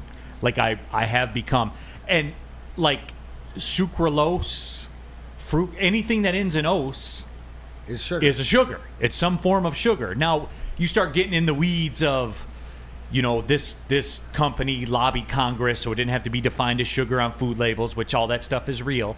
You become a student of it. And again, like, you know, Hoofhearted says it's so hard. Yeah, it is. And you did it yesterday. Can you do it today? And then guess what? When you get through today, you got to do it again tomorrow. There's no break. It doesn't end. Like, it doesn't stop. That's the biggest mental block. The drinking the same way. Like, Well, there and isn't, give me till Friday. It's easy because you're programmed. And you know what? No, like, what are you, freaking stupid? Never drank and played. I've been hungover for practice. I've been hungover. I've been drunk in practice before, but never for a game. You never drink day of a game. That's sacrilegious. Yeah. Like, you know what I'm saying? You're selling out the other guys when you do that. Yeah, like, that's not it. Now, practice, there's a few beautiful stories that the boys have of D-Mac back in the day in practice, but that's practice. Practice. Talking Yeah, about you practice. do it again. You know, like that. And that's the thing. You live and learn. Chromium says, how much sugar was in the 4 donuts that I ate this morning? Well, what kind of donuts were they? Were they like the plain cider mill donuts? Because if you ate 4 of those, probably about 40 grams. Not as much as you think. But if it were like the, you know... Krispy Kremes. A Krispy Kreme, you know, there's probably about 120 in those 4. Really? Yeah. That's still not as much as I would have thought. Yeah, probably about 30. Between 30 and 40. I don't remember the exact numbers, but then again, see, that's where the soda gets you. Yeah. You know, because oh yeah, soda's loaded with sugar. Like a 20-ounce Pepsi is my sugar for 3 days. Yeah, that's pretty wild. And that's, you know, like, that's what it is. That's why when I kind of changed things up, I still like drinking. That was when I got on like the gin and club soda. Yeah. With a, you know, squirt of lime in there. You know, like that's how it was. Mm-hmm. There was a learning curve at first. You can't have one vodka and soda for every beer that your buddies have. Yeah. Definitely not. As much as your ego wants to tell you should. You learn the hard way, Spenny. Mm-hmm. You absolutely learn the hard way. There's another Lions thing I do want to get to when we come back here on Big D Energy. But hey, this is a great segue into Planet Fitness, right? That's right, the official studio sponsor of Woodward Sports. You guys know the deal. $1 down, $10 a month, access to your home club. Boom, you're in there, and you're getting it done. Planet Fitness, the best gym in the gym game. I've been in there 3 years now. It's my favorite gym I've ever been a member of. I pay my membership every month, just like everybody else does, and I just have the platform to be able to tell you about it. I never have to wait for cardio equipment. I never have to wait for weights. None of that stuff. Shower, locker room, always cleaner than clean. It's just a good place to work out at, especially cost effective. You're a big baller, shot caller, the black card, $24.99 per month. You can go to any Planet Fitness in the world. You can bring a guest with you anytime you want. You have use of all the amenities, too. The tanning, the hydro massage, all of it is there for you. Go to planetfitness.com. You can join there. Pull in the parking lot. You're going to pass over 50 of them in the Metro Detroit area at some point. Don't forget the high school summer pass going on. Right now, high schoolers ages 14 to 19 can work out for free all summer long from now till August 31st. Planet Fitness doing their part to keep our youth active. It's Planet Fitness, Darren McCarty. Planet Fitness, where your fitness, it's essential. At work and at home, we're there with smarter security solutions. Featuring complete automation with customized alerts and more. For over 90 years, we've been the company that's been counted on to protect what matters most, all with personalized service and care. Right now, for a limited time, receive a free video device plus free installation with a new home system. Guardian Alarm. We protect Michigan. Since the dawn of moving people, Chevrolet has led the way. The world of transportation is changing. At Feldman Chevrolet, we are leading the charge forward. With every electric vehicle, every mile traveled, one Feldman at a time. The company that puts more Chevys on Michigan roads is now the #1 name for Chevy electric vehicles. We aren't quite sure if they consume more beer or sports. Either way, the heavyweights are here. Live on Woodward Sports, daily 5 to 7 p.m. Back at it, Big D Energy, Woodward Sports Network, Neal Ruhl, Darren McCarty, Sam Flannel, Spencer Raxter. I got to get that picture of D-Mac and I when we were. I got to get that over to Spenny. We got to show that on the show. One of the. Okay, you got to see this from like going on about 10 years ago. Yeah, 2015, 2014ish. Yeah, when we were at a past life together at ESPN Radio, we were both battling some things. In the throes of our addiction. Yeah. WoodwardSports.com chat thread. Mike G. Neal, how much sugar is in bourbon? They distill the sugar out of it once the bourbon is distilled. There is no sugar that's left. There's no alcohol. There's no sugar in the bourbon that passes on to your body or anything like that. Bourbon's actually a very healthy alcohol drink, one of the healthier ones out there when you look at carbs and calories and stuff like that. Now, when you start lobbing a bunch of Coke in there and stuff like that, and I'm talking about Coca-Cola, when you start lobbing that in there, the sugar content rises dramatically. And that's and just to, you guys, that's whenever you start to run into trouble. It's all the accessories that get you all the time with everything. It always is. The accessories. Ketchup, barbecue sauce is awful. Awful. Yeah, it's like all brown sugar. It's all sugar, I used to make barbecue sauce, Spenmo knows, man.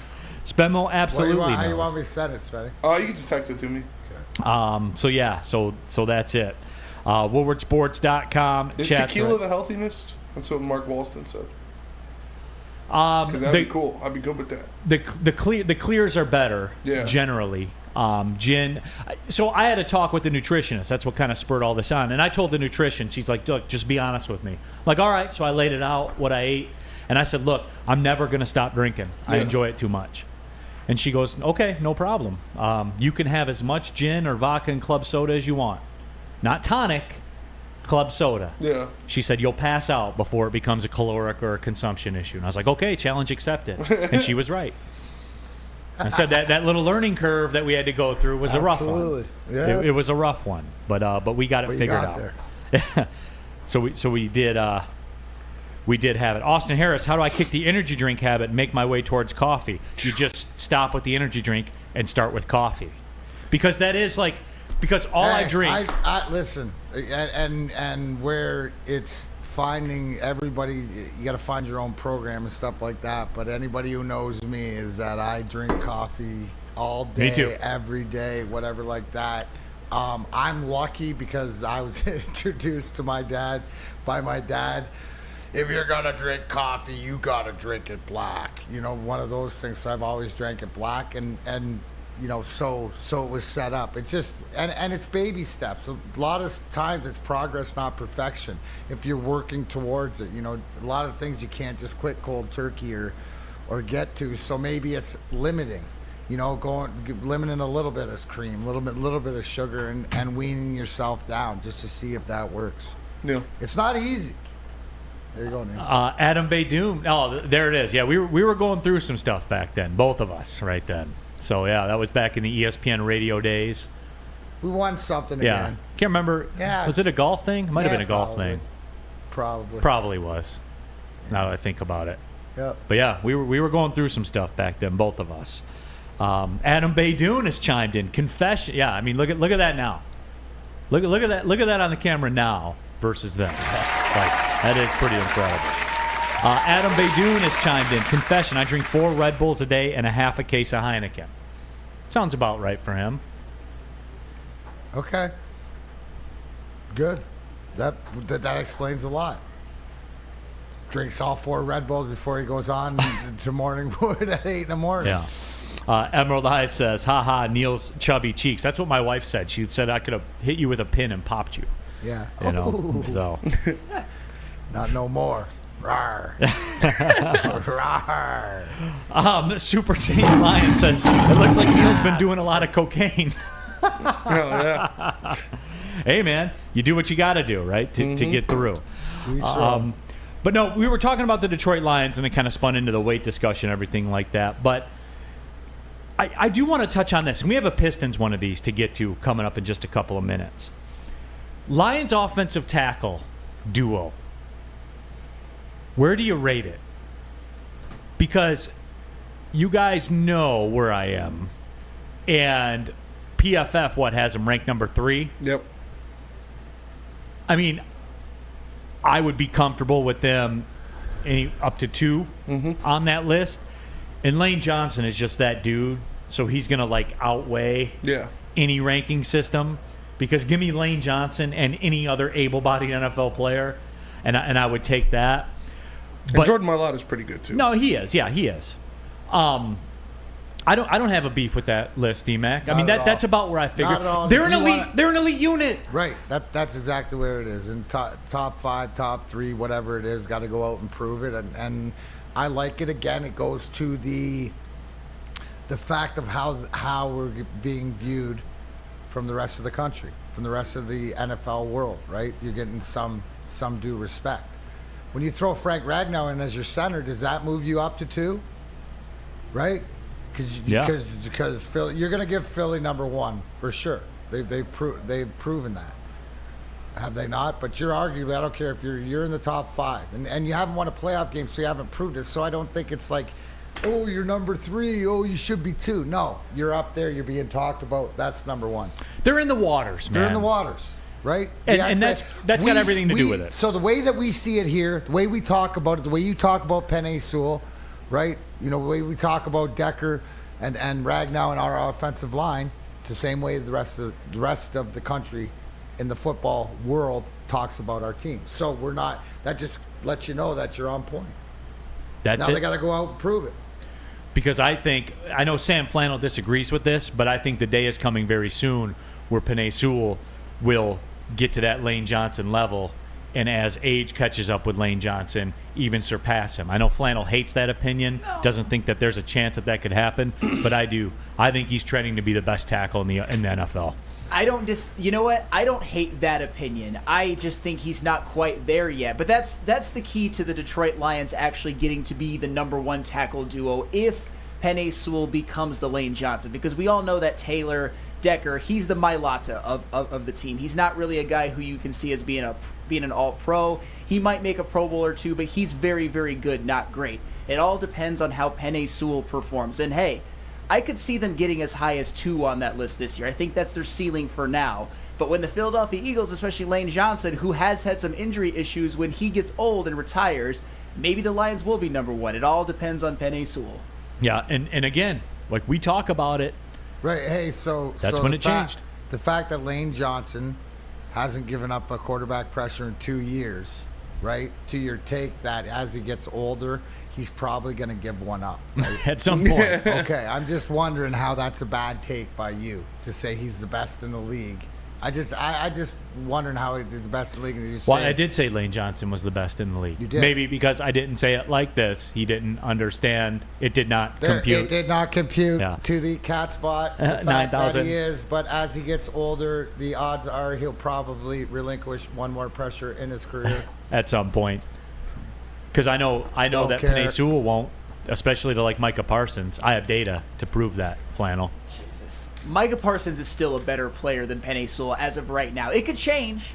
It wouldn't shock me. But if you're saying Penei Sewell's a gold jacket guy, you better say Micah Parsons is as well. Sure. Okay, fair. Sure. Fair. But I don't know that Micah Parsons is going to change that franchise the way that Penei Sewell will change this franchise. You don't think Micah Parsons did change that franchise? I think did he? Because the results all look the same. I mean, but the Lions haven't made the playoffs either since Penei Sewell's been there. I know they're better. Well, I'm sure. Okay, first year he was here, they won 3 games. Fair. Then they won 9. Okay. Can you give him a second, please? No, I know. Can you give him a second? Can you give Micah Parsons a second? I mean, he is their first. No, because we're told that we're not supposed to because it's the Dallas Cowboys and their greatest team in the history. So if he's that great, he should take him to the promised land. To your point, no, Sam, we should give him time too. But that's a question. Who's going to have more of an impact when their career is done? And I believe it'll be Penei Sewell. That's because I believe the Detroit Lions will win a Super Bowl, and I don't think the Dallas Cowboys will. I hope that's the case. So that's what makes it that, because I go by championships, Sam. I don't go by jackets. Let's drop that on the poll. Right here, right now, who's a better player? I know Penei it's Sewell gonna- or Micah Parsons? I mean, it should be Micah Parsons. I know it's going to win. Let's see. I know it's going to Micah win. Parsons has been all-team first pro 2 years But can we say that they're not? Well, are there's they, a little more here's the question, traffic Are they to both overcome. having the same impact on their I mean, organizations? there's a lot of good playing edge different rushers, positions, too. and I believe that they are. They're having huge impacts on their organizations. I just think that what takes Penei above eventually is the fact that he's going to have a ring. They're both going to be gold jacket guys, but I don't believe in the Dallas project, right? Yes. The Rain Dakota reality show. That's where he's gonna, that's where he's gonna suffer. But he's great, and he should get more time to see it play out. But that's just how I see it. That's just me. No, and to be fair, Rain Dakota really is the one that cost the Cowboys their playoff game against the 49ers last year. Yeah, Parsons was doing everything he could Yeah. to fucking win that game. Yeah. He had a great game. Except when he went up against Penei Sewell. Well, yeah, that's a different game, though. It's almost as if There's data. NFL football isn't a one-on-one game. They went up against each And other. when it was. Okay, Penei Sewell ... played Micah Parsons very, very well. Who's a better player right now? Penei Sewell, 75% of the vote. Well, of Micah course. Parsons, 25% Because of the Lions vote. fans Thanks just- for coming out, Sam Jesus Flannel. Christ. And enjoy your stay. You guys are ridiculous. You guys don't even believe that. The Micah Parsons has broken a lot of you people's brains. I'm not saying you. I'm saying certain people. And a certain other guy that I will not mention. Flannel needs to be protected from the people right now. Oh, absolutely. And we know there's only one place to go because Guardian Alarm, they offer you customized solutions from real expert professional technicians who take the time to recommend security and automation solutions specific to your needs. But I need you to call Guardian Alarm today. The number, 1-800. Stay out. 24/7 professional monitoring. Call anytime, day or night. Know that a Guardian team member will stay on the phone as long as it's needed. Please pick up the phone now. Give Guardian a call. The number, 1-800. Stay out. Technology backed by people. Your safety and security deserves technology that's been proven to work. And people, yes, flesh and blood that has been proven to care. Listen, we argue, we talk all back and forth, but at the end of the day, Guardian Alarm has been providing the legend killer Sam Flannel flannel protection. Yes, it's such a thing. Flannel protection. Guess how many straight days, Sam? 287. 287 straight days of flannel protection. Now that's commitment by Guardian Alarm. If you have something that's personal or business that is as important to you as Sam's flannels are to him, Guardian Alarm's there to help, but I need you to call today. The number, 1-800. Stay out of the chat, all Micah Parsons haters. Stay out of trying to have a good basketball season in the Big Ten, anybody else other than Michigan State, because Jaden Akins and AJ Hogard are coming back to Julian Tyson Walker in the backfield with 3 4-plus star recruits coming in next season. Izzo's getting number 2. Suck it. Stay away from Ann Arbor, Caleb Love. Oh, you did that on your own. That's right. Oh, there we go. Guardian Alarm can do all of that. Give them a call today. Let them know. Your local security experts, Big D Energy. We sent you. We don't like to brag that we are the toughest sports network in Detroit, but we do have a guy named Darren McCarty on our side. Woodward Sports. Big Boy Strawberry Fest has officially arrived, and we're here to show you the very best flavors of the season. Satisfy your sweet tooth with our deep-fried vanilla Oreos, strawberry hot fudge cake, and a slice of our classic strawberry pie. But that's not all. Cool off on a refreshing summer splash salad, or savor the flavors of our chicken Caesar wrap and strawberry bacon chicken wrap. And for breakfast lovers, don't miss out on our strawberry hotcakes or our mouth-watering red velvet waffle. Strawberry Fest is something for everyone. Celebrate the sweet season with us at Big Boy. You have an opinion? Make sure it's seen and heard. Tweet us, hop on the YouTube chat, slide in the DMS at Woodward Sports on all social media. Back at it, Big D Energy, Woodward Sports Network, Neal Ruhl, Darren McCarty, Sam Flannel, Spencer Raxter here with you. Well, this timed out pretty well. We had this Pistons discussion that we were going to have, and it's centered around their guards, as a matter of fact.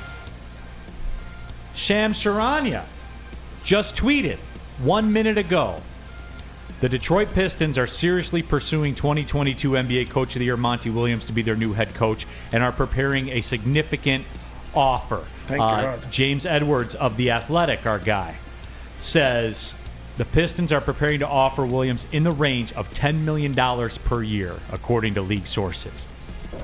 Good shit, Tom Gores. Spenny, what have I said about him? Yeah. Like I he know spends the money. You can't say he doesn't. If he could write a check to win a title, if the NBA said, "Here, write this check, you'll be an NBA champ," he would write the check. Yeah. I honest to God believe that. I know, like because they haven't won, and they tried the Blake Griffin thing. Even then, he spent the money. Yeah. They paid Blake Griffin $30 million to not play for them. Like he went in, and got arguably the best year of Blake Griffin's career. When they went to the play, gave you every ounce he had. Just didn't work out to the level everybody wanted it to work out. So how about that, D-Mac? Is that crazy? That's a lot of scratch. For a coach, but man. It also, we're talking about commitment in all different forms, right? When you want to say it, as far as you look at the way that when Tom Gores came in and how sort of more Mark Cuban-ish, seeing him or whatever, he's sort of taking a backseat, giving Troy the reins. But as it's different, right? When we talk about the Tigers and what Chris Ilitch did with Scott Harrison, so you're not doing it the old man's way. You're gonna have to build it. Tom Gores is opposite. Tom Gores has the old school that if he believes, and I 100% agree with you, if you tell him that this is what it costs to get you there, he's not afraid to spend the money. So I mean that's what don't you like to hear that? That's what you want out of your owner? That's what we always complain about, and what's the commitment of your ownership? No, it's about that there's a fine line of smart money or not, but where the Pistons are in this case, I got to believe that this is a smart investment. And the question, Mark Walson says, what makes Monty so great? He had Booker and Durant people. What he does with guards. How he involves guards to his offense. What is our team made of? Big men and guards, right? They're guard dominant. Yeah. Guard dominant, and then you got Bagley, Darren, and you know what I'm saying? So isn't that what you want for Cade, for Ivy, for all this? Having a guy that has this experience coming back. And you know what? Here's the thing. He's got to want the juice to coach these guys and know that it's a building and it's a process to go back. We talked about yesterday. Where is he at? Right? We were talking about, waiting on Milwaukee, waiting on the different things. So the persistence in the conversations, this just tells me that the Pistons have been doing their due diligence and hammering the phone lines and not taking no for an answer. When it comes down to if it's a dollar thing. This is interesting, too, from James Edwards' story in The Athletic, which, by the way, a lot like the Planet Fitness thing, I subscribe to The Athletic. I enjoy it. I like reading sports stuff. They're very good at what they do there. They are very good. I mean, you can say what you want. They have to make money somehow. So James Edwards is really good. He's legit, man. Yeah. He's the dude, no doubt. James Edwards also said in his story, if Monty Williams declines a proposal, that it looks like instead Charles Lee, the Bucks assistant, will expected to emerge as the likely choice. That sounds good to me. What else can you do? In the waters, right, Neil? Yeah. That's all you want. That is putting the best effort in there and swimming in the waters in the conversations, right? Which is being a team that's the bottom of the barrel and has the only way to go is up. This is progress. Yeah. I mean, whether he does or not, you don't really expect it unless he can't turn down the money, and that's what Tom Gores has made this. Can you turn down this money, bud? You couldn't. No. No. You're in Detroit the next day. But D-Mac, it comes down to because I hold the cards, and when he hits you with that 5-year offer, you say, well, I really need 6. Yeah. And you know what he'll do? Give me 6, and I'll here's the. I have my Planet Fitness pen. Where's that 6? Wow, you can get a rock wall. Yeah, I could buy my own rock wall. I probably wouldn't, though. I'd probably just still work out at Planet Fitness because they got everything you need here at the Planet Fitness Studios. Absolutely. What? No, but that's good news, Always right? be closing. Yeah. That's good news for a Pistons fan. I don't know. Here's the thing. I don't know what else you want. Where does that leave you as a Pistons fan right now? What else can the man do? What else? For real? Spenmo. What criticism could you have? I can't. No, it's good. What else is there? If he's throwing the bag, Monty, that's what we said when they originally offered it. At least when they offered it and turned it down, it's like at least he's, in the waters. At least he threw the bag at him. If he turns it down, what more can you do? William Turnbull said he had 2 top 10 players and lost in the second round with no point guard. See, remember, I know that everyone flips it and says, Chris Paul is the reason that they lost. Chris Paul not being on the floor is the reason they lost. Why did Chris Paul have... Would you say he had kind of a career renaissance, especially for his age 100%. in Phoenix? Oh, yeah. Yes. In Oklahoma City, he was balling in OKC. And then when he got to Phoenix at this age, what was the constant there? Who was the coach? Yeah, Monty Williams. You see what I'm saying? It's there. You can look at it how you want to look at it, but it is there. It's just, for me, you can't ask anything more of the organization. You can't. No, especially where you're at right now. And if you were a little bit better, there would probably be signed right now. So, waiting here. Yep. So, exactly. That's what it is. So we will see how that shakes itself out. That was kind of my choice. When we talked about it, I was big on the Monty Williams train. Give him a blank canvas with a couple of guards like that, and he'll get it figured out. Well, I got to believe that coming out of the locker room with Cade and Ivy and stuff, the conversation with Troy Weaver's been had, and they've probably said, no, Monty's our first choice. For that same reason of what he's done with guards, because why does Gores put the press on him? So, I mean, I don't know what else he could do. Flannel, what about this one? Catsbot 9000. Phoenix was better without Chris Paul. See, I feel like there's a huge contingent of people, or maybe a more contingent of people than should be, that are all of a sudden saying, what's so good about Monty Williams or whatnot. I know it's you started it with the Chris Paul conversation, but I remember something that Mark Walston said about 5 or 6 minutes ago when he was talking about how they only won because he mentioned that Kevin Durant was on the team. I must have missed it when he was on the 2021 and 2022 rosters, because they were better off teams. without Durant. With a healthy Chris, they got farther. I will say that, but I think the Kevin Durant slander goes a little bit too far for the record. But anywho, that's neither here nor there. They made a finals with Chris Paul, Devin Booker, Mikal Bridges, and DeAndre Ayton, which Mikal Bridges, to be fair, he looks like he's much better than we ever thought he was. Looks like a star. Absolutely. And then the next year they were the number 1 seed in the West. They obviously got embarrassed, the embarrassing Game 7 loss at home in the conference finals. But anywho, that's also neither didn't here nor Luka there. go for 50 in that game or something? He did, but still. He went nuts. Monty Williams right now is the prize. He just is. He's the guy that you want to go get. He's proven. And the fact that they're throwing a bag at him, to me as a Pistons fan, it gives me a little bit more extra juice, gives me some excitement. And the fact that Charles Lee is their contingency plan, he's the number 1 contingency plan that I would want. Remember, just a day or two ago, we were worried about, oh my God, are they going to get Kevin Ollie, a man with no NBA coaching experience on any level? And now we're talking about them doing everything they can to get Monty Williams. That's a big difference. It shows that they're committed. I love it. Well, this will bring up an interesting Pistons topic that we'll have about, because I think I got some of you.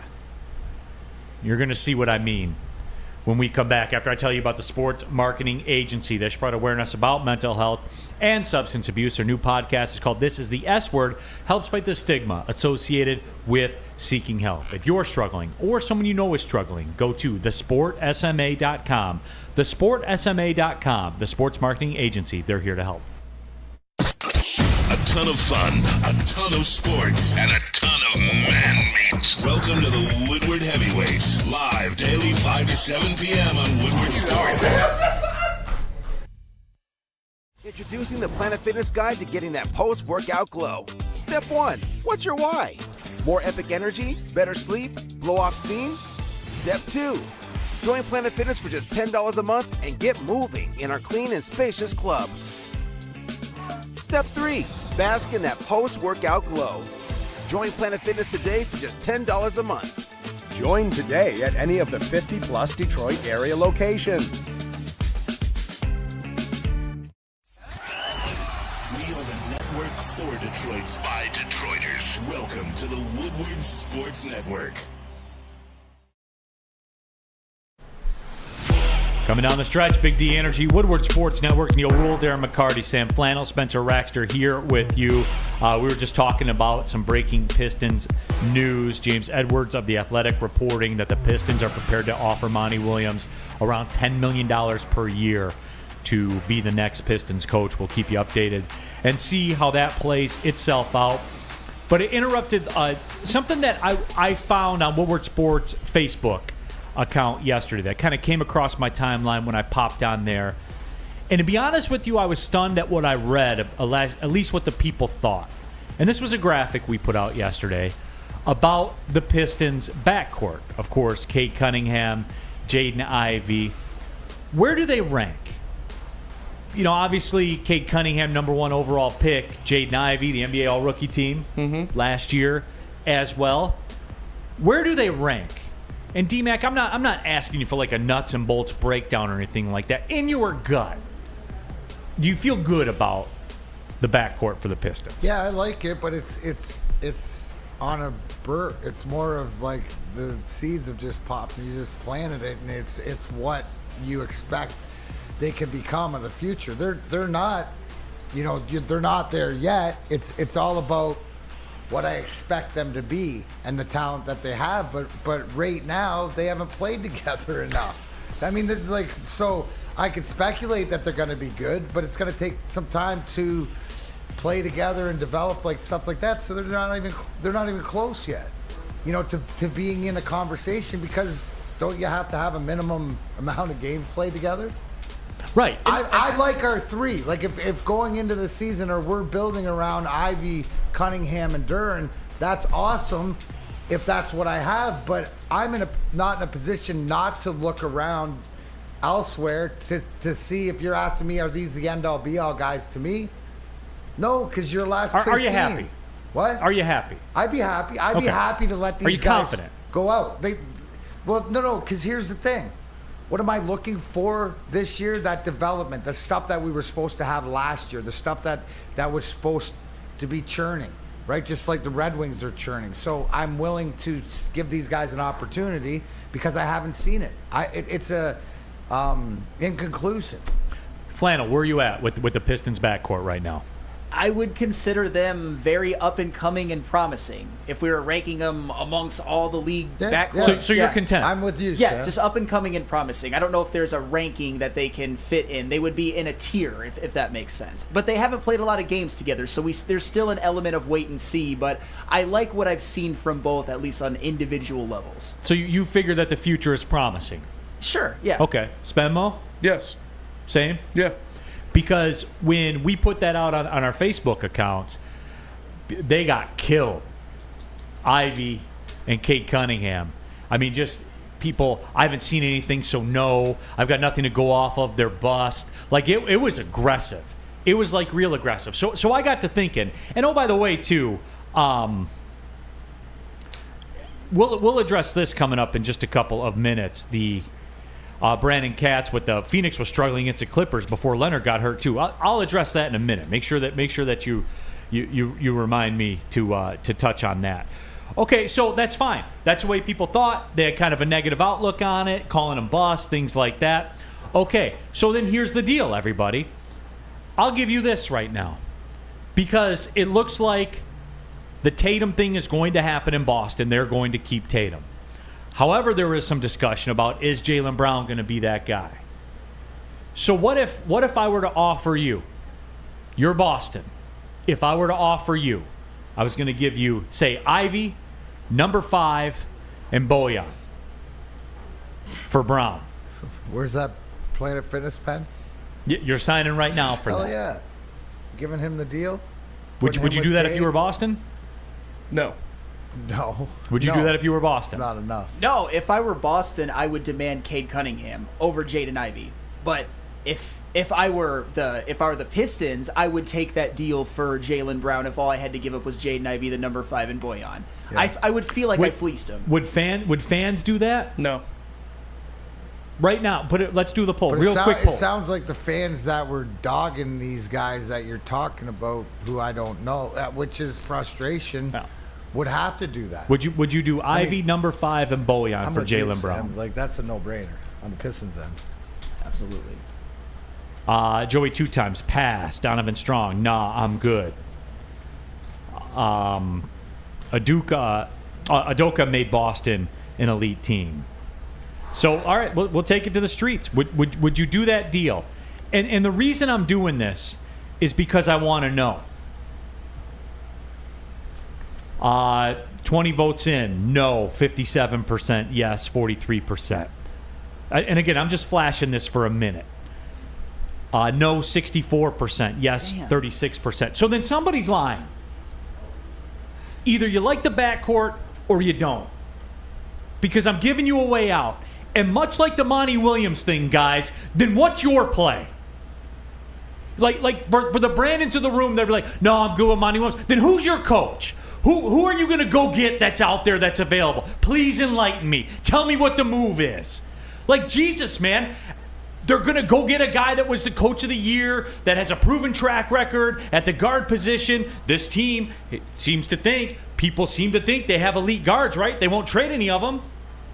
Well, here's the thing. You get Monty Williams, and then are people more accepting of the fact of what you have now? Then you don't have to make that move. If you get a Kevin Ollie or a Charles Lee, more of a younger guy, do you need to make a move like that? Or do the Pistons need to make a move like that? Or do they just need to stand still and be healthy and go out and play together and see what we have first? Might be a clock situation coming up, Neal. But that's the point of why we're doing this exercise. So somebody is lying. Either the people that say they're bust, what have they done? But then all of a sudden I'm giving you an out to move. And to keep in mind too, because now you're rolling Cade, Jaylen Brown, and Jalen Duren. That's your 3. Mm-hmm. Jalen Duren's your Adebayo, right? Yeah. I mean, you hope so. That's a good ceiling for him, I think. Can Cade be Jimmy Butler-esque? Yes. The numbers would dictate he could be. You see what I'm saying? Like, I'm putting you in the discussion now. So who's lying? What's the move? Everybody's so full of these opinions. Didn't tell, but then what's the move then? No, I'm Monty Williams. Okay, who's your guy? Like, it's time to cut the shit, everybody, and come with some realism. It would be the younger coaches in all of your league to develop guys, right? Like, I mean, there's only one way to go. There's not that many guys out there that's left. So you're either going to make a roster move or is your coach dictate?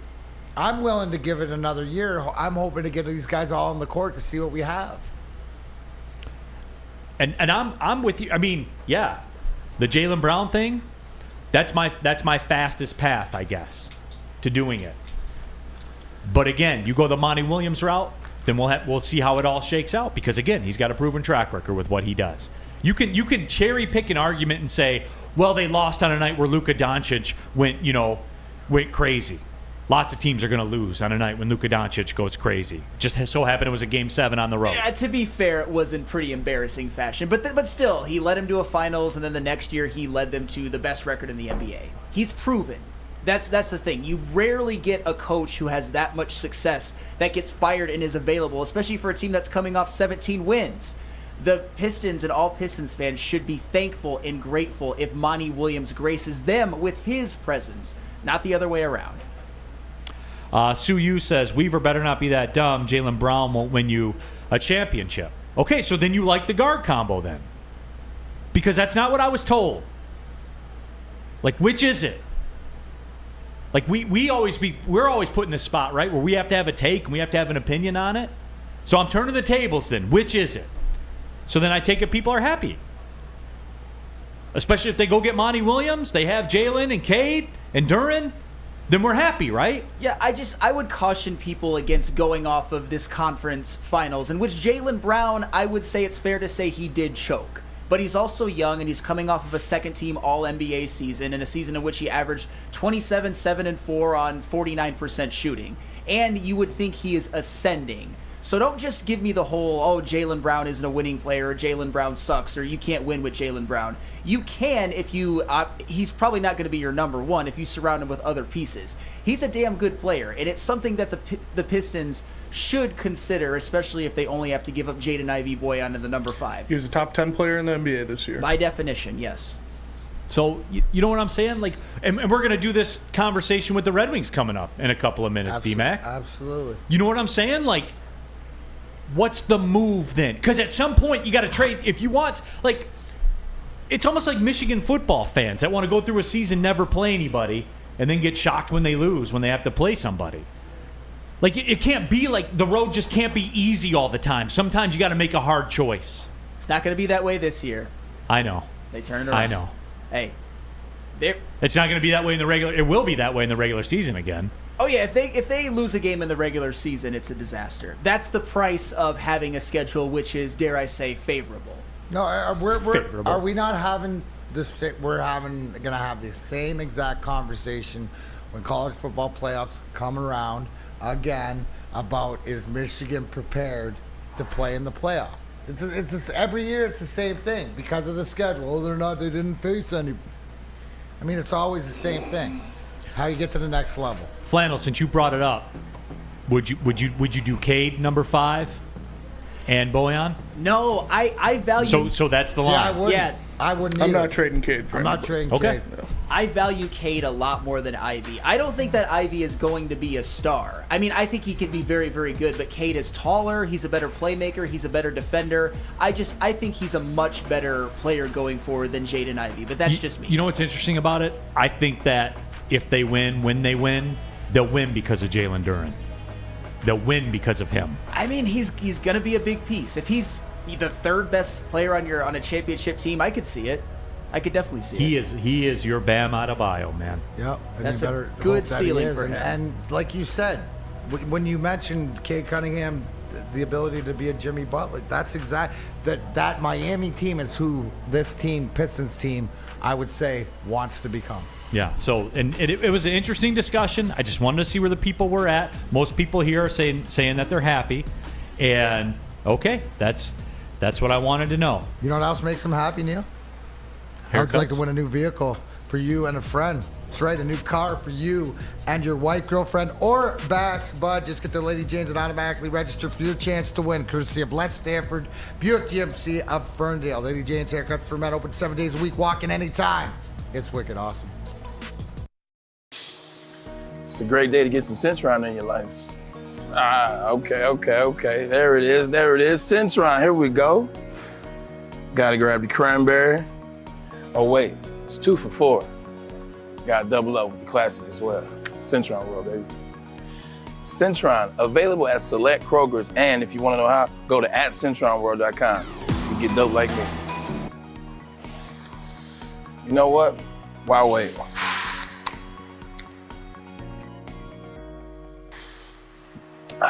Great taste, guaranteed.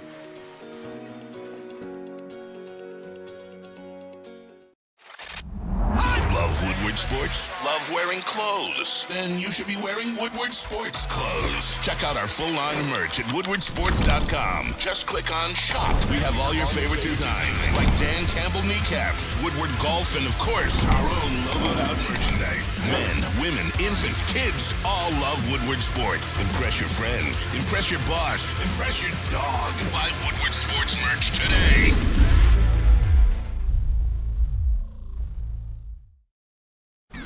Final segment of the show. Can't believe the show's over, by the way, but here we are. Big D Energy, Woodward Sports Network, Neal Ruhl, Darren McCarty, Sam Flannel, Spencer Raxter here with you. My buddies, our little text thread that we have. I just got this one a couple minutes ago. Time to feel old.